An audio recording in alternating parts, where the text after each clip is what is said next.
Dear students, welcome to the second session of the lesson addressed by Maga Minko. In the first session, we have seen the narrator went to Mrs. Darling's house to see her mother's belongings that she had handed over to one of her old acquaintances named Mrs. Darling during the time of Second World War.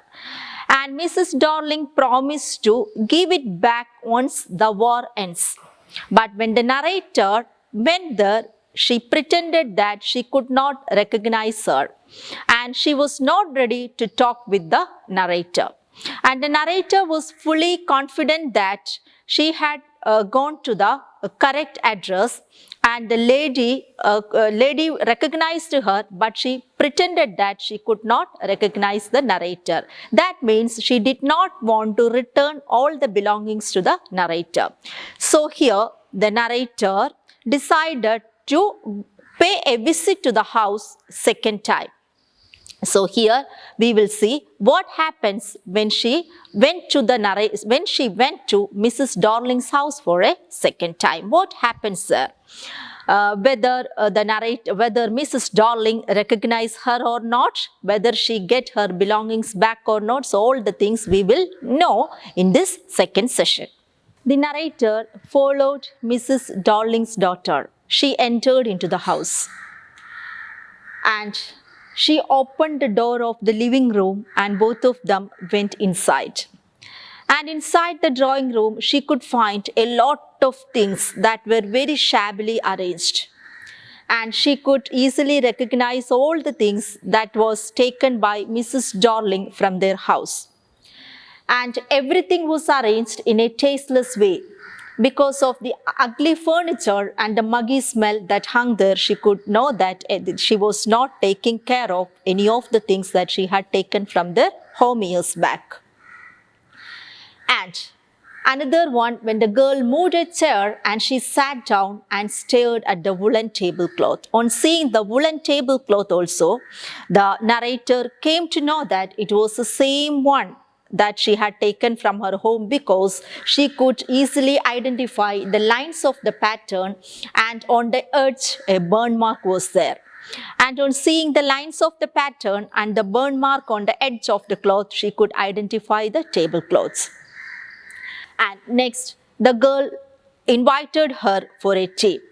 When the girl put cups ready on the tea table, and she poured tea from a white pot, and it had a gold border on the lid, and easily the narrator could remember the same one that also Mrs. Darling had taken from her home.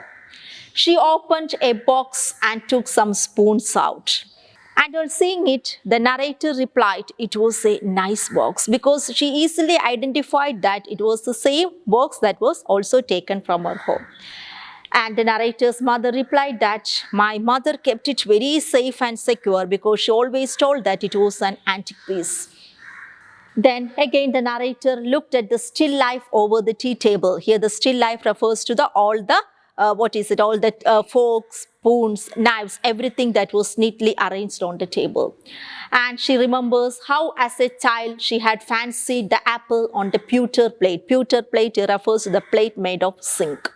Now, on seeing the silver spoons and plates, she could remember once how her mother asked her to polish the silver spoons and forks.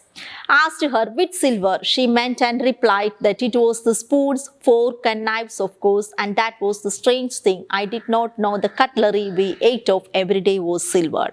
So at the time she remembered that day when her mother asked her to polish the silver, the same one now she had seen on Mrs. Darling's house, so she could easily identify that also. And again and again and again and again, when Mrs. Darling's Mrs. Darling's daughter was taking so many things from the cupboard, the narrator stood up. She could not sit there for some more time. On seeing the objects displayed in Mrs. Darling's house that was taken from her home, she became very nostalgic and she decided to go from there. And at the corner of the road, she looked up the nameplate once again, and it was written Marconi Street, number 46. The address was correct. So she knew that she came to the right house, and all the belongings that the Mrs. Darling had once taken from her home. And she did not want to remember all these things anymore. That is why she decided to return. She would not go back there because the objects that are linked in her memory. These objects, if she again go back and see the things, again she will become upset because it evoke past memories in her mind. The familiar life of former times instantly lose their value when it is estranged from us.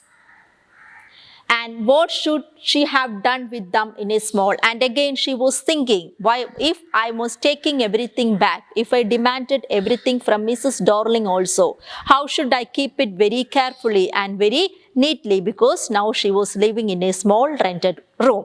And the room was not so spacious for her to keep all the belongings of her mother. So she resolved to forget the address, and she decided to move on without thinking of everything. So she resolved to forget the address and all the things she had to forget. That would be, so she thought that the easiest one would be to forget the address and to move on without thinking of anything. Students, let's have a quick recap of the summary, the address. It is a touching story of a daughter who goes in search of her mother's belongings, whom they had handed over to one of their old acquaintances during the time of Second World War. During the war times, there was no safety and security for precious and valuable belongings. So she handed over everything to Mrs. Darling's, and Mrs. Darling's promise that she would return all the things once the war ends. So after the war, all the family members died in the war, and only the narrator survived. So she came back and she went in search of her mother's belongings. She went there for the second time. The second time she was welcomed by Mrs. Darling's daughter. When she entered the house, she could recognize all the things, all the valuables and the belongings that they handed over to Mrs. Darling. And everything was arranged there in a very shabbily, untidy manner. And on seeing the Hanukkah holder, the pewter plate, the tablecloths and the cutleries, she could easily identify all the things that they handed over to Mrs. Darling during the war times. And on seeing all these things, she became very nostalgic, and she decided to return to her own home. And she resolved to forget the address, and she decided to move on without thinking about the things that evoke her past memories. So, I hope you understood the lesson, the address. Now it's time for the assignment. So, assignment for you, justify the title address. Why did the writer decide to forget the address? Third question, what is your opinion about Mrs. Darling? So, students, hope you understood the lesson, and all of you have to do this given assignment. And we will be meeting in the next class with yet another interesting topic. Till then, bye.